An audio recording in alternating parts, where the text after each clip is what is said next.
Hello, and welcome to this evening's virtual event with Brookline Booksmith featuring Hester Fox and Adriana Mather to discuss Hester's new novel, A Lullaby for Witches, an engrossing and atmospheric story of two women, a history of witchcraft, and a deep-rooted female power that sings across the centuries. My name is Adam Shuhos, and I'm a bookseller and events host at Brookline Booksmith in Brookline, Massachusetts. Whether you know us well or this is your first time hearing our name, thank you so much for being part of our community today. And thank you so much for supporting an independent bookstore through your book purchases. And thank you for supporting the wonderful work of Hester Fox. Now, I first want to thank our moderator, Adriana Mather, for being here tonight. In addition to her novels, How to Hang a Witch and Haunting the Deep, Adriana is also a full-time producer and actor. She owns a production company called Zombot Pictures and has produced the award-winning Honey Glue, among other films. Thank you so much for being here tonight, Adriana. Absolutely. Happy to be here. Thanks, Adam. And of course, our guest star for this evening, Hester Fox, is a full-time writer and mother with a background in museum work and historical archaeology. A native New Englander, she now lives in rural Virginia with her husband and their son. Now, we're going to start off with a reading from Hester from her new novel, Lullaby for Witches, but it is a joy to say, please join me in welcoming Adriana Mather and Hester Fox. Thank you so much, Adam, for that introduction, and thank you, everybody, for being here. I'm going to start with a little reading from my new book, and Adriana and I are going to jump into our conversation. So I'm going to start with the prologue. I was beautiful in the summer of 1876. The rocky Tynemouth coast was an easy place to be beautiful, though, with a fresh salt breeze that brought roses to my cheeks and sun that warmed my long hair, shooting the chestnut brown through with rich veins of copper. It was enough to make me forget, or at least not care, that I was an outsider, a curiosity who left whispers in my wake when I walked through the muddy streets of our coastal town. Do I miss being beautiful? Of course. But it's the being found beautiful by others that I miss the most. It was the ambrosia that made an otherwise solitary life bearable. It was being found beautiful by one man in particular, Jack Price, that I missed the most. He would come to find me out behind my family's house as I helped our maid hang the laundry on the lines or weeded my rocky garden. He always brought me a little gift, whether it was a toffee wrapped in wax paper from his parents' shop, or just a little green flower he had picked it because it reminded him of my eyes. Something that told me I was special, that those stories around town of him stepping out with a Clerkenwell girl weren't true. There she is, he would say, coming up with his hands in his pockets and crooked grin on his full lips. My lovely wildflower. He called me this, he said, on account of my insistence on going without shoes on warm days when the grass was soft and lush. Whatever little chore I was doing would soon be forgotten as I led him out of sight of the house. With my back against a tree and his hands traveling under and up my skirt, he found euphoria in a panting tangle of limbs and hoarsely whispered promises. Heavy sea mists mingling with sweat and hair, his. The taste of berry sweet lips, mine, the gut deep knowing that he must love me. He must. But like all things, summer came to an end, and autumn swept in with her cruel winds and killing frosts. Jack came less and less often, claiming first there was work at the shop, then that he could no longer be seen with the girl who was rumored to practice witchcraft and worship at the altar of the moon on clear nights. Finally, on a day where the rain fell in icy sheets and even the screeching cries of the gulls could not compete with the howling wind, I realized he was not coming back. Time moves differently now. Then it was measured in church bells and birthdays, clock strokes and town harvest dances. It was measured in the monthly flow of my courses until they stopped coming and my belly grew distended and full. Now, or perhaps it is better to say here, time is a fluid thing, like water that flows in all directions, finding and filling every crack and empty place, like my womb and my heart. I did not want to give the babe up, though I knew it could only bring heartache and pain to my family. A mother's heart is a stubborn thing, and no sooner had I felt the first stirrings of life within me than I knew that I would do anything in the world to protect my little one. It was folly, I know that now. A woman like me could never hope to bring a child into this cruel world, could never hope that the honey-sweet words of a man like Jack Price carried any weight. What irony that I should not realize such simple truths until it was too late, should not realize them until my blood ran icy in my veins, and my broken heart stopped beating. Until the man I thought had loved me stood over my body, staring down as the life ran out of me like a stream bed running dry, until I was dead and cold and no longer so very beautiful. That was lovely, Hester. Really enjoyed it. And I enjoyed your book. I'm happy to be here with you, and I have lots of questions about it. So first and foremost, I've always found witches to be some of the most interesting characters in literature. They're powerful, they're heroes, they're villains, they're everything in between. And I was wondering, what drew you to write about witches? I think definitely my proximity. I know we were just talking about you're right near Salem yourself, but growing up in Massachusetts and the greater Boston area, definitely that history of witchcraft was very pervasive, and everything we did, school, we read the Crucible and things like that. So witches were just very much part of my educational background and just kind of very present there.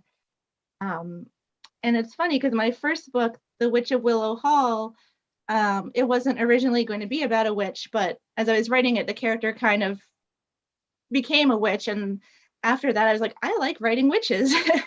And I can do that. So it kind of organically happened that way. And for this book, she started out as a witch. So. Right. I mean, I agree with you. Living in Massachusetts or growing up in New England, you learn the Crucible backwards, forwards. You see it as a play, you read it as a book, everything.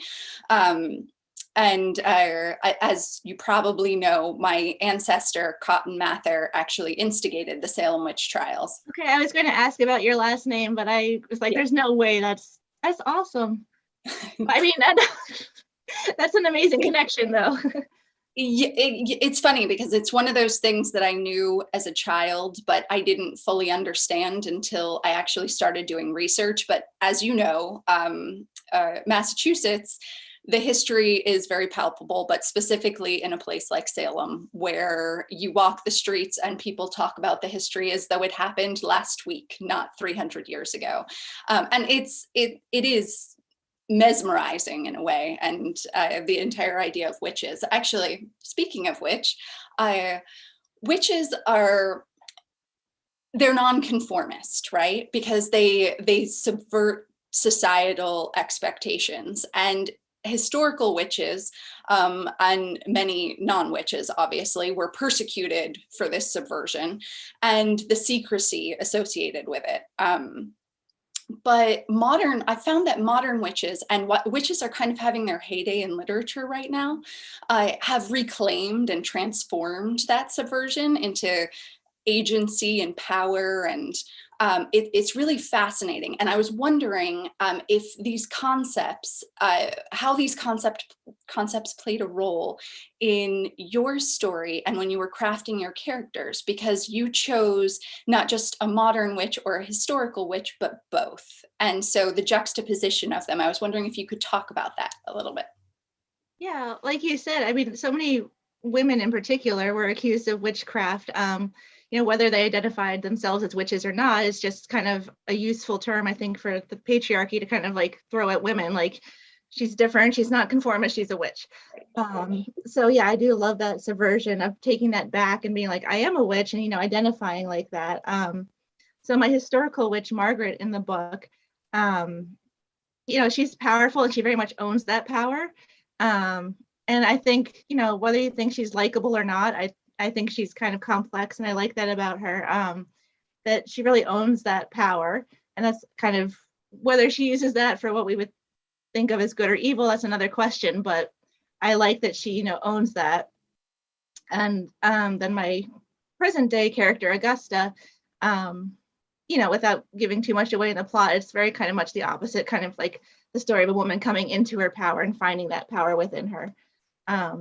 But yeah, I absolutely love like the modern contemporary culture of witchcraft. I love the, the people that Salem attracts today, and it's like, yeah, reclaiming that power. Absolutely. And one of the things about Salem is that you'll go into a furniture store and there'll be potions on the shelf, and there's something so amazing about that. It's like that. It's this concept that magic is just there, and it's real, and it's among us, and that it's not just these things that we read about in stories. And so which makes me think about your book in particular. And I actually did not the same thing, but a similar thing in How to Hang a Witch, where I blended the modern with the historical. But I found when I did it, and I'm curious to hear your take, that it's an interesting and sometimes difficult line to walk, because you have to craft a story that is believable enough in the modern day that people go along with you and say, like, yeah, okay, that could happen in that town, but fantastical enough that you still feel that magic, and that you feel swept up in that sort of magical existence in this real place. So I was wondering how you worked with that, how you straddled that line. Yeah, I think my instinct is to always go very subtle, like the kind of magic that I'm drawn to, in writing or, studying in real life is like historical magic, like herbal remedies and kind of folklore, women's folklore, midwifery things, women would use in everyday life, and kind of, again, like small little ways that they subvert the patriarchy, so it's harder for me to kind of make that big magic, because I'm very, drawn to like quiet, like domestic magic. So yeah, it definitely was difficult to kind of bring in some more of like that stuff that is actually like fantastical, like actual, what we think of as witchcraft, like hocus pocus magic. So I hope that there's, I think there's something for everybody there, that there is like that bigger magic, but also like that smaller, quieter magic that kind of permeates, everyday life, whether that's like herbal remedies or kind of like women's intuition and, folklore. Did you use any magic system in particular as an inspiration, or was this something that you crafted entirely outside of that, or was it a mishmash of things? So all 4 of my books take place in kind of the same universe, and there's a few little Easter eggs that connect them, but they're more or less connected just by location. But so my first book, The Witch of Willow Hall, I kind of used that for this book, where it was kind of like the magic system I put in place there. So again, like a lot of herbal magic, but also this feminine power that kind of comes from within. So that kind of like, again, like organically, that's how the story came together in my first book. And then because this is set in the same universe as that, I kind of borrowed from that. And again, not to give too much away, but there's some relation between the first book and this book, the witches, how they're related. So definitely that generational magic kind of comes into play. Oh, nice. And so earlier I had mentioned that I often see the power of magic mixed with the power of secrecy, and that they kind of go hand in hand. And that when we think of witches, we do often in literature see it associated with secrets, these little bits of things, that magic is secretive in some ways. And I was wondering, when you were crafting this story, how you used the power of secrets. That's a good question. Yeah, I mean, I think definitely, we think of witchcraft, you think of like maybe women meeting at night under the full moon or something, away from the prying eyes of other people. I think because of this book taking place in a museum, a historic house setting, there was a lot of ways to explore that, like kind of like, the leaving of little clues throughout the house and things throughout history, secret books and secret things you could find, like that at first blush you wouldn't notice walking into a historical house, but if you look deeper, there are like the people that live there have left little secrets. So yeah, I think, again, Margaret not being the most subtle person in the world, like maybe her magic is not super secretive, but again, like she practices her magic away from the house at night. And she's, she proclaims not to care what the townspeople think, but, she's still practicing kind of on the down low, because it's not exactly accepted. Yeah, I really appreciated the historical angle of your book, and the way you wound in historical research. I always wind up doing an absolute ton of historical research for my books as well. And I found, and I'm curious if it's the same for you, that the amount that I do, about 10% ends up in the actual book. Do you find this? Did you have this when you were doing your research for yours? Yeah, I think a lot of my research is kind of by osmosis, just from having worked in museums and like a historical field. But then, I'm trying to think of a specific example. And of course, I'm coming up blank. But, something in the book where somebody's wearing something, or, they're going to take off a pair of gloves, or I don't know. So, you open up Wikipedia, you pull out your books, you're like, okay, now, what kind of material were these gloves made out of? And you kind of go down a rabbit hole, and you're like in the glove factory section of Wikipedia, and oh God, I don't know. And then, in editing, like the sentence gets cut out or something like that. You can never use it. So yeah, it's definitely no wasted research. Like, I think just having that in your arsenal is always useful, and maybe it'll come in handy for other books. And it's always interesting. Yeah. It is. Yeah. It's funny how you can spend like an hour researching what a drawing room in a specific time period would look like, all to say that the chair had this kind of cushion and that their fireplace looked like this, and it's like 2 quick sentences and you've spent an hour trying to painstakingly map it out. My second book actually dealt with the Titanic, because my family survived the Titanic. And so I had found a letter in my grandmother's desk that told the story of how my ancestors survived. And so when I discovered this, I used it for a story. However, writing that book, trying to get the Titanic right, people really, well, first of all, I wanted to do it respect, but also just the many, many details of the chandeliers, to how the tables were set, to where the rooms were. Someone couldn't walk down the hall without me having to look at, like, how many rooms would they be passing? Was there an elevator? Was there a staircase? Who would be there?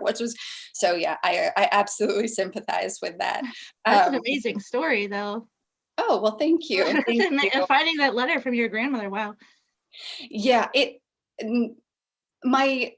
so my great grandmother, who I was named after, it was a teacher and a historian. And your book actually really reminded me of this, the little secrets throughout the house, because my great grandmother used to collect all of the family belongings. And since she was born in 1897, she had access to stuff quite a bit before her. And she would write little note cards about whatever the item was, like this cane was an apology present from a best friend to so-and-so before he died, and there would be like a card and there would be a letter attached to it. Or you'd lift a mirror and it would tell you who the mirror belonged to, and she would tell you what dates the people lived. So I grew up finding these little cards all over my grandmother's house, and your book felt very nostalgic for me in that way, because it reminded me of those little historical secrets that I think you drew really well. Did you, maybe this isn't a fair question, but did you have a preference for one storyline or the other, the modern or the historical? No, I wouldn't say I had a preference. Definitely, this was the first time I wrote a contemporary storyline, kind of like in any way in any of my books. So it was definitely, it was challenging and liberating, liberating that I didn't, like you said, I don't have to look up every single detail about somebody doing something, because, she looked at her cell phone, she got in the car. I'm like, oh my God, this is so easy. I love it. So no, I wouldn't say I had a preference. I wanted to make both timelines compelling, because I think sometimes especially as like somebody that loves historical fiction, that's like 90% of what I read, I get a little nervous when I see a contemporary storyline in a book too. I'm like, I'm just going to want to read the historical part. So I tried to make it so even if you're somebody that just really loves historical fiction, you'll still be invested in the contemporary storyline as well. Yeah, I really liked that there was that you had these parallel storylines running, because it it's interesting for readers, I think, because your contemporary readers are getting a glimpse of historical fiction. Your historical fiction readers are getting a glimpse of contemporary. And sometimes people read both, but often, as you said, people are drawn to one or the other. So it's a neat mixture that you have there. Did you have a favorite scene by any chance? I'm curious. People always ask me this question, and I have a hard time answering it. And sometimes I just know. So I'm curious if you had one. Well, the prologue that I wrote probably is one of my favorite to write, and that came pretty fast near the beginning of the story. I don't always write in order, but this time I wrote that pretty quickly at the start. There's definitely book scenes, I think, where they're very clear in your head before you start writing them, and those are always like the best, the funnest to write because they flow very well. But I wouldn't say I have like a particular favorite. Conceptualization of this story, did it start with a character or a theme or a plot point? Was there like, where did the idea start? It's a good question, because I really wish I knew. I think every time I start a new book, I'm like Googling, I'm like, how to start a book. Most of my books start with a place though, usually like an inspiration that like a historical house that I've either visited or worked at before. So this book is loosely based on the town of Gloucester, Massachusetts, which is one of my favorite places. So usually once I have a setting, that's kind of, I start building from there. And I couldn't tell you like what came next or why. It's just kind of like imagining the people that would have lived in that setting, and knowing that, I wanted to write that dual timeline was about probably where I started.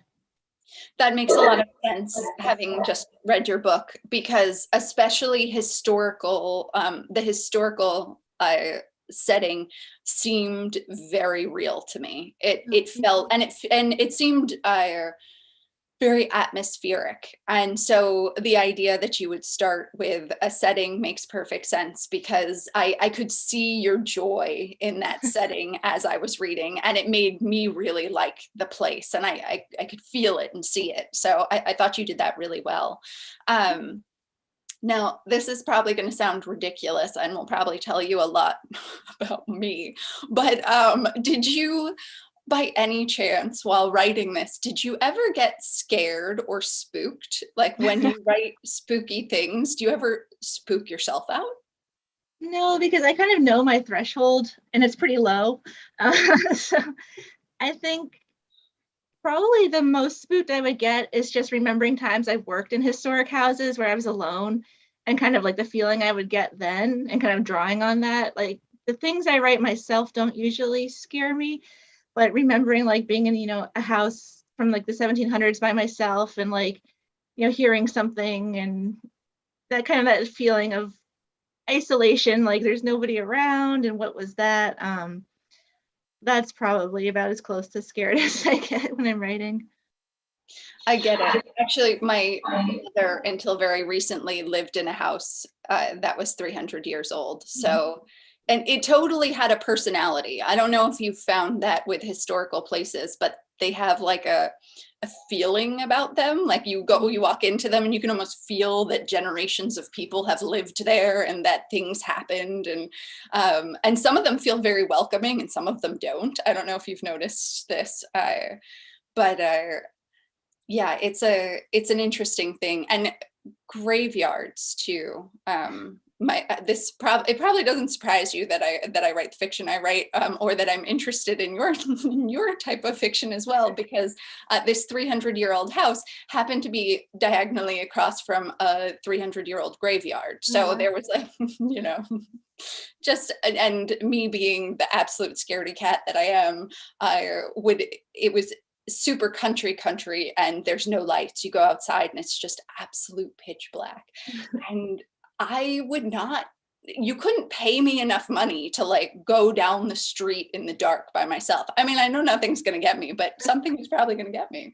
So graveyards in the daylight are fine, and I love them. I wrote my thesis in grad school in a graveyard in Boston, and like I love going in them, but at night that's a different story. I don't trust anybody, like, human or ghost that wants to be in a graveyard at night. So Have you ever had a ghostly experience?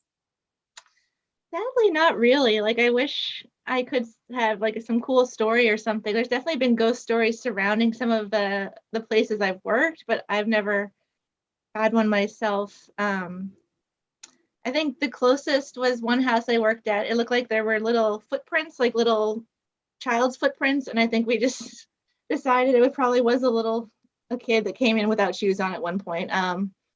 Just So randomly on the floor? Were these on sorry? the floor?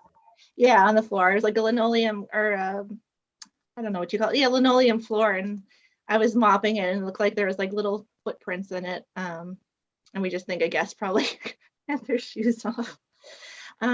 Yeah, sorry, that's kind of boring. I don't really have anything. No, no, I find it interesting. And yeah, in all of the historical research that you did for this novel, did you come across anything that surprised you? Anything bizarre or shocking? I know that when I'm reading about real places and real times in history, especially where big things happened, there'll often be facts that pop up, and I couldn't. I mean, it's the old saying, "Truth is stranger than fiction." I was wondering if you just came across any of that while you were researching for this book. I don't know if there's anything I would say that was stranger than fiction off the top of my head, at least. But again, the real town of Gloucester, it just has a really fascinating history. And I don't know if you've ever heard of Dogtown. Yeah, it's so outside of kind of like the downtown, the city. It's this big, now it's like a nature reserve. But back in the day, it used to be a settlement, and it was kind of this really cool settlement in the early days of settlers, colonizers. But it kind of grew into this this community of kind of like outcasts almost, just like really interesting groups of characters that kind of lived there by the time the town had already kind of gone down and out. So it was a lot of ruins, but there were still people living there. And you can hike there today, and there's like all these cool rocks, and the rocks are really cool. It's again, it's a place with like a lot of atmosphere, and it can get kind of creepy. Like there's a lot of people that hike with their dogs, so it's beautiful and stuff, and you'll see other people, but you can kind of like get off by yourself on the trails, and you kind of like, it is a really like heavy atmosphere there. And you see the ruins of like these old houses from 200-300 years ago. And what makes it kind of really creepy is there's these big boulders, and I think I want to say it was like the 30s or 40s maybe. Somebody went around and like inscribed really strange inscriptions on the rocks, and I can't think of one off the top of my head, but just like little weird sayings, like proverbs and things. So you'll just be hiking, all of a sudden you'll come across this rock, and I'll just like, I can't even think of one off the top of my head, but like, and it's just like kind of, you do a double take. So that was kind of interesting to research, learning about the people that live there. And there's a really interesting book. It's fiction by an author named Anita Diamant. I think I'm saying her name right. And it's called The Last Days of Dogtown. And she did a lot of historical research about the people that lived there, and wrote a book about it. So that was really interesting to learn about that. And I drew on that for my book. Margaret, that's kind of where she goes to practice her witchcraft, is in this kind of abandoned settlement. So I would say Dogtown was kind of like this really cool historical rabbit hole that I went down for this book. Did you go in any of the abandoned houses? They're mostly foundations, so you can't really go in them, but you just see them on the sides of the trail. So it's just like kind of like, it looks mostly just like rocks. But you can go up to pretty much everything, and the big boulders with the sayings, you can go up to them and walk around and touch them. That's awesome. Yeah, I remember reading about graffiti in Rome, in ancient Rome, and what you just said reminded me of it, that that the things written on the walls and the boulders and so on and so forth would be basically the same things that like 12-year-olds would write in the bathroom stall, like so and so pooped here, you know, and you're like, and you're looking at this as a piece of history, and it made me crack up, because we always think that history holds this weight, and it does, because we learn so much from it, and we can learn what not to do in a big way. But there's also this hilarious thing that humans are humans, and they just are ridiculous in certain ways, no matter where they are or when they are, or whether it's ancient Rome or present day or Dogtown or so on. And Exactly. so I find that historical stuff really interesting. So when you were writing this, was there a character that you really connected with? Was there anyone that stood out to you that was your favorite to write, maybe because they were the most difficult, or because they were the most lovable, or whatever it was? I definitely like writing difficult characters. So I think Margaret was the funnest. And again, she's not necessarily likable, and she makes bad decisions a lot. And that's, to me, that's like the funnest to write. Because I'm not like a confrontational person, like I'm not like an extrovert. So it's always fun to write like those characters, and kind of make them like unlikable, and kind of, get into arguments, and, live vicariously through them. So I think Margaret was probably the funnest to write. I'm right there with you. I like the difficult characters. I think well, number one, they make your job the easiest, because they create messes all over your story, and which is exactly what you want, because there's no tension without these sort of conflicts. And the characters that don't behave themselves and are constantly like saying things that they shouldn't are, number one, super fun to write, but number two, they actually are your best plot pusher too. So it's pretty neat. I speaking of plot, how do you plot your stories? Are you a pantser, or are you a plotter? I think having, an editor and a publisher, they want to see outlines and things like that first before I start. So I'm kind of like a plotter out of necessity.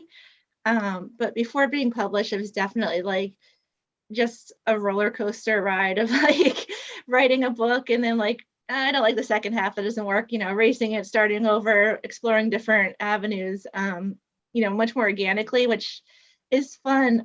Takes a lot of time and not great for traditional publishing, because they don't want you to be doing that kind of changing that level of thing. So I definitely start with an outline that at least has some idea, basically what the book is going to be about and how it's going to end. Within that, I take a lot of detours, and there's a lot of leeway kind of like exploring as I go. And then my editor, who I love, has a lot of great input, and we kind of like structure the book together after the first draft usually. Absolutely. I was going to say, even with an outline, I tend to take my own roads off from that, for sure. It's funny what you conceptualize as a book before you actually start writing it, like whatever that outline or your what you're thinking about your characters. Do you find that they change drastically, or do you find that original conception kind of holds? Well, I think it goes back to what you were saying about the difficult characters propelling plot. I think, the Margaret I had in my mind was a little different than the Margaret that came out on the page, and it kind of pushed the plot in a different direction, because I was like, oh, she'll go there, she'll do these things I hadn't originally thought, like, as her character becomes fleshed out. And so it does, I think the characters do, drive the plot in different directions a lot of the time than what I originally thought in my head. And it's always exciting to see where it goes. Oh yeah, it is. It is. And I don't know if you find this, but sometimes you get characters in a situation and I can't make them do what I want them to do. I'm like, I just need you to do this one thing. And they kind of have a mind of their own, whatever personality they've been given just doesn't fit with this idea that I have. And it can be a thing. So I was actually wondering about the way that you crafted the town. I know you based it on a real place, but did you actually do a lot of physical research? Do you tend to do physical research where you go and you spend time in the place, or is that something that you just strictly do online, or is it a mixture? A lot of it is just places that I've been, like Gloucester is always a place that I went a lot, so kind of familiar with it. I think I'll take any, chance or excuse I can get to go somewhere, if, in the name of research. So like, let's go get lunch up the coast, it'll be for research and just, but like it's all valuable walking around and just kind of like interacting with the environment. So I try to do in-place research as much as possible, because I mean, I love writing in the internet age is like so amazing that you have access to so much, Google Maps, and you can look up pictures and everything. But there's no, substitute for being there in person and like the sounds, the smells, which is why I'm particularly sad that, I'm out of New England now, living in Virginia, because I think it means it's going to be really hard for me to set books in New England in the future without, being there. It definitely has its own feel. I mean, especially places like Salem, which have things like houses painted entirely black and cobblestone streets and all of the old buildings in the old harbors. I find that I found this with your book too, that something about an old town set next to a port, there's something very charming and romantic about that setting specifically. Yeah, so okay, well then we might see some Virginia witches from you in the future. Do you think you're going to continue to write witch stories? Is that something on the horizon? I think it's always possible. Like I never like to say, never say never, but I am working on my next book, and it is set in England. Oh. Which pre-pandemic I visited a lot, but of course I haven't been there lately. So that's like my other favorite place in the world is Yorkshire, England. And there's no witches in it, but there's definitely, Gothic vibes and magical themes like that. Oh yeah. Well, I mean, magic is fun. It's just fun. So when you were crafting your characters, you included a lot of historical research for your modern day character for Augusta. And was that based on your own experience? And I was really curious about specifically you had her talk about her family tree and her being connected to these historical figures and what that actually meant to her, right? And I was wondering if you had ever done that. As someone who is mildly obsessed with their own family history, I was curious if you had done any of that yourself. No, I don't blame you. If I had like, witchcraft ties and Titanic ties, I would be obsessed too. No, so again, it's kind of a question or a case of living vicariously. Like my family is relatively new to the country, from the late 1800s, early 1900s, but I've always been fascinated by people that can, trace back to these historical characters. And I think when I was promoting my first book, the number of people that told me they were related or descended from a Salem witch was astonishing. That either there's just an epic number of descendants out there, kind of there's like a lot of people have like this family lore, whether it's true or not, and they feel that connection, which I think is totally valid, like if you feel that. So yeah, I think Augusta kind of like is a little bit of wish fulfillment, like, going back in the family tree and actually finding like these connections. That's not to say I don't like have a cool family tree for other reasons, or don't, value my genealogy, but definitely no, we don't have anybody going that far back in my family to that history. Got it. Sorry, there's a bit of an echo, and every time I hear it, I'm like, the ghosties are coming.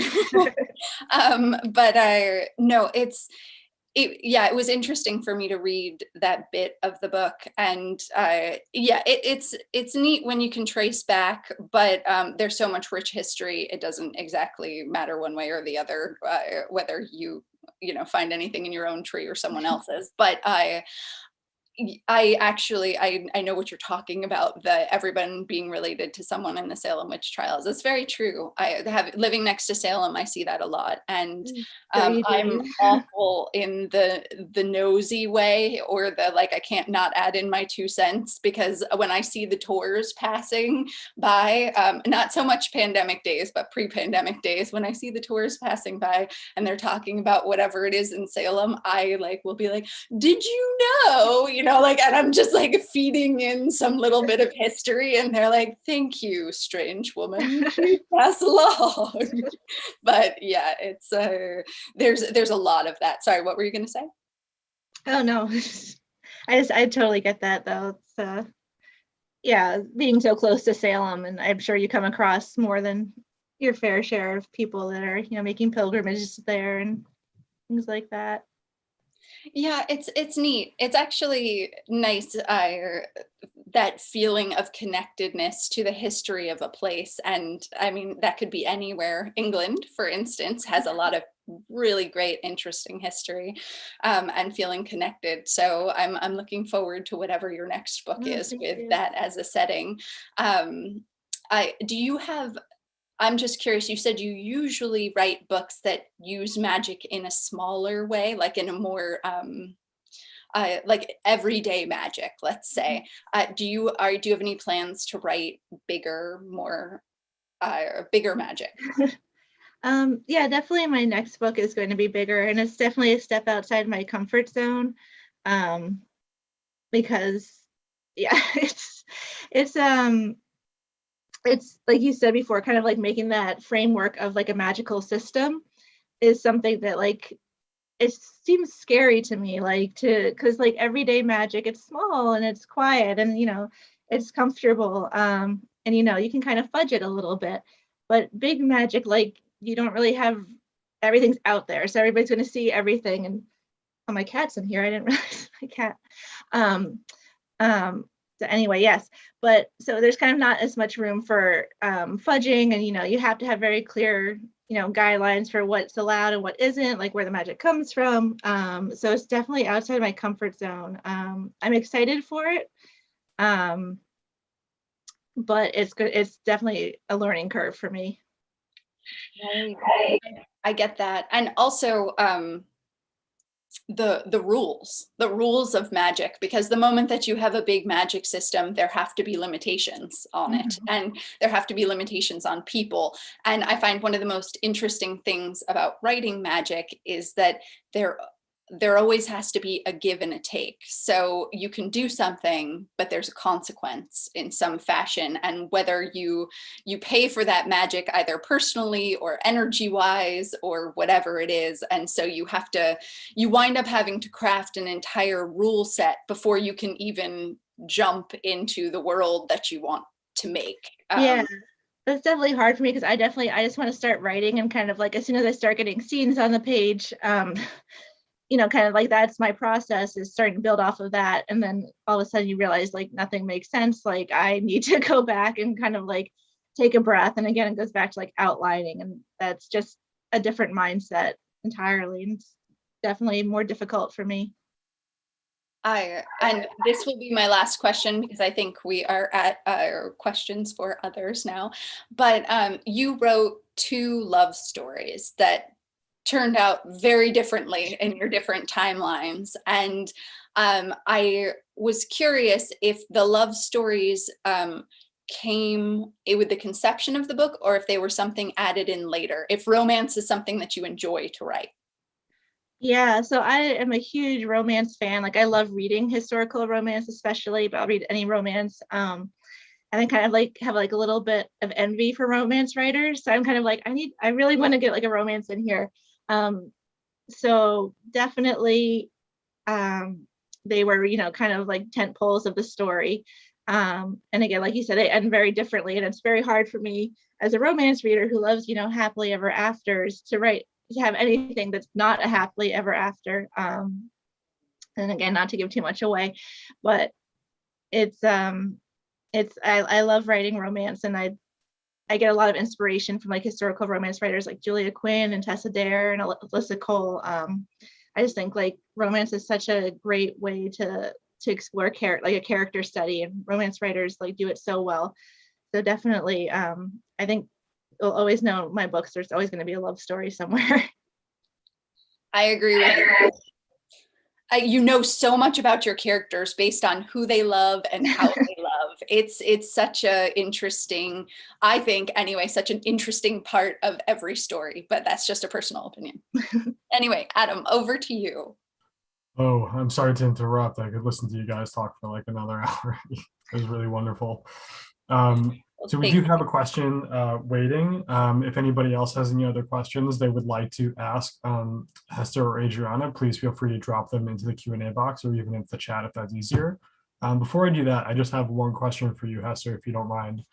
I'm intrigued because you said that you're a big romance reader. We actually now have a romance section at Brookline Booksmith that's been seriously growing over the past couple of years. Like it started out as one little spinner, and then it got a full case, and now it's got 2 cases, and it's really doing really well. So just do you have any recommendations for romance readers out there, particularly historical romance, who might love your book, what they should look for? Yeah, I think because when I started getting into historical romance, I was so overwhelmed. Like you just see like all these covers, and there's the genre has like a very specific art style, so you're kind of like, oh my god, they all look very similar. I don't know where to start. So again, like I love Julia Quinn, and she has the Bridgerton series is a TV show now, so I think she's a fun place to start. And of course, I'm going to blank on every book that I love now that somebody asked me. I love Alyssa Cole because she writes a big spectrum of romance. She actually has some set in like the Civil War, and then contemporary romances, and they're sorry. It's so appropriate. Yeah. And then Tessa Dare, I think, is hilarious. Like she has like very funny books, like kind of romantic comedies. I really skew towards Regency romance. And what did I just read that was so good? Oh, The Ex-Hex. So that's a witchy book. It's contemporary, but it's a witch romance, which you don't see a lot. And that was by Aaron Sterling. So that was a really good read if you like witches and you like romance. That's awesome. I know the Julia Quinn books in particular are doing really, really well at the store. Yeah. Okay, so for our audience questions, our first one is from Nicole. I'm sorry if I totally butcher your name, Nicole Terry Williams. Do you come up with your own titles? So yes and no. My first book, I was originally titled Willow Hall, and that was my working title. And then my editor and publisher wanted to get the word witch in there so people kind of had a better idea of, what the book was going to be about. So it turned into The Witch of Willow Hall. And then I really kind of liked that formula. So my next books were The Widow of Pale Harbor and then The Orphan of Cemetery Hill.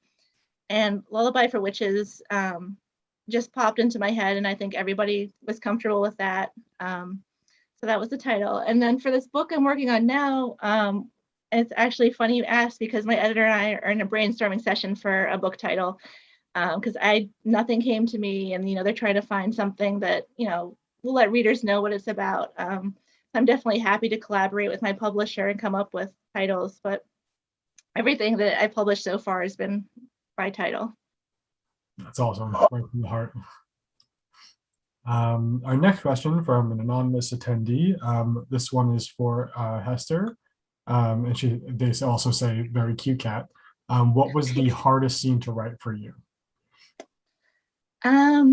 So there's a scene towards the end, and kind of is like a climax of action. And anything where there's bodies moving around and kind of any kind of choreography and like a fight, that's very difficult for me. Keeping track of hands and knives and bodies and what they're doing, and later my editor is really good at like pointing out things. She's like, your character's walking with a limp in her right ankle now, but before you said that she twisted her left ankle. So anything like that is hard for me to write, just from a technical standpoint. And then from like a more emotional standpoint, just like emotionally charged scenes, it can be very hard to get into that headspace. If where I'm writing at in the writing process, that day I have to write like a breakup scene or a sad scene, and I'm not really feeling that. It's it can be hard to get into that right headspace. I'm sure you have to put your whole self into it, so that can probably gets in your head. Our next question is from Teresa Mencken, to both of our guests. Who are your favorite authors to read that write witch books? I visited Salem this October and picked up signed copies of Adriana's books at Wicked Good Books. Adriana, do you want to go first? Oh, well, sure. Well, thank you. And thanks for supporting my local indie, who I love absolutely. I'm in there all the time.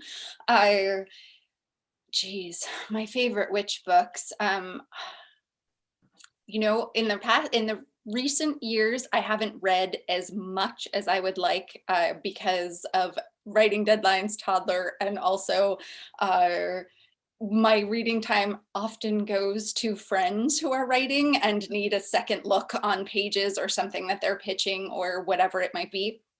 But I very recently read Lana Harper's book, which is another adult witchy romance. And I am having Payback's a Witch.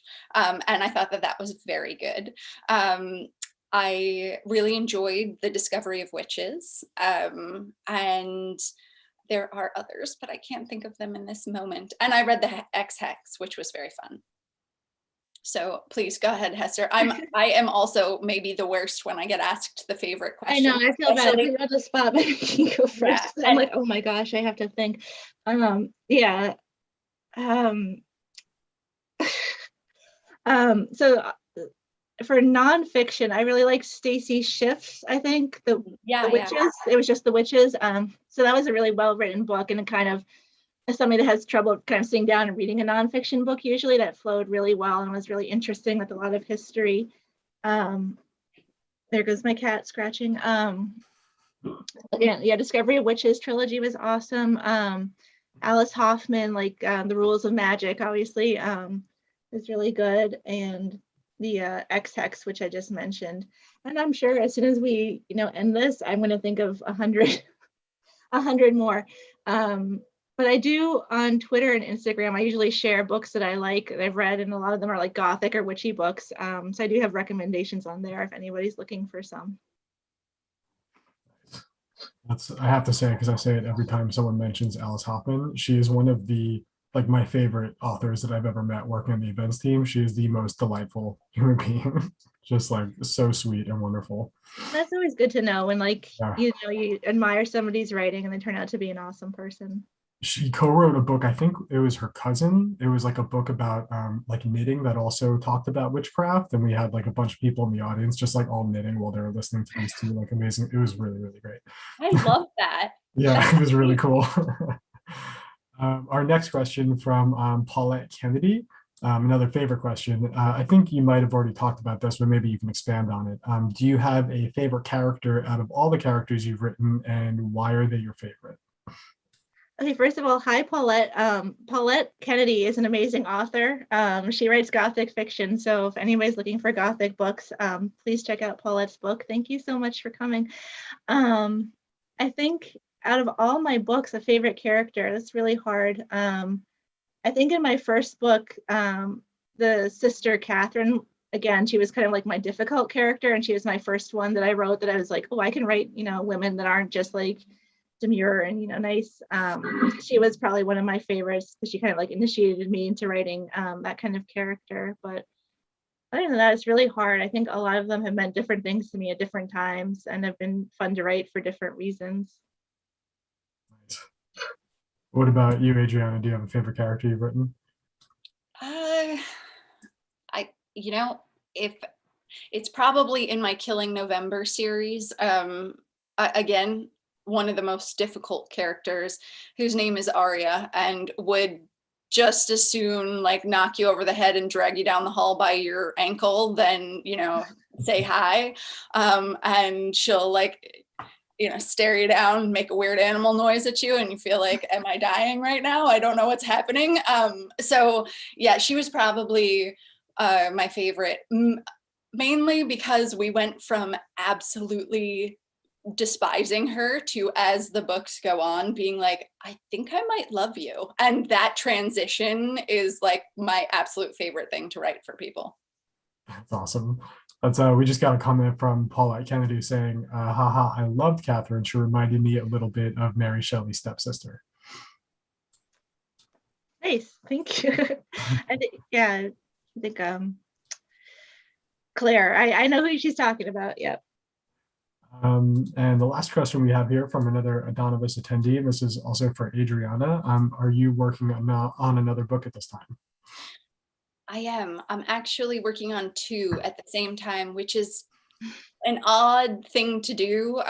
Another witch story and then a Robin Hood story. So 2 very different things. And it's strange going back and forth between them because I will be like fully in the magic and the murder and then be like, I'm on an adventure, you know, like it's just so, it's such a trippy headspace. So yeah, I'm writing 2 things right now. Everyone keep their fingers crossed that they're, you know, lovely. That's awesome. Well, that's it for questions right now. If anybody has one they want to sneak in, feel free. But I just have to say that was a really wonderful conversation. And Hester, I hope for your next book that maybe things are more in the clear in the world and we can get you to come into the store in person, because it'd be really great to be able to have an in-person event with you. Yeah, I love that. Your bookstore is always my favorite when I was in the area. Just Oh, thank you. hours of there, so I would love to come back sometime. I feel like the Booksmith has a little bit of a witchy vibe going on, so I think that would be very appropriate. Well, so if there are no other questions, thank you both so much for being with us tonight. Thank you, Hester. Thank you, Adriana, for moderating. Thanks Yeah, for having me. Yeah. Awesome. And so if anybody does not yet have a copy of A Lullaby for Witches, you can get one by going to the Eventbrite page where you're registered for this event. You can go to brooklinebooksmith.com, our online shop, and get a copy there, or just come on into the store because we are going to have a bunch prominently displayed right in the front. So please come on by. But other than that, everybody, thank you so much for coming out tonight. And once again, thank you, Adriana. Thank you, Hester. Congratulations, Hester. Thank you. Thank you so much.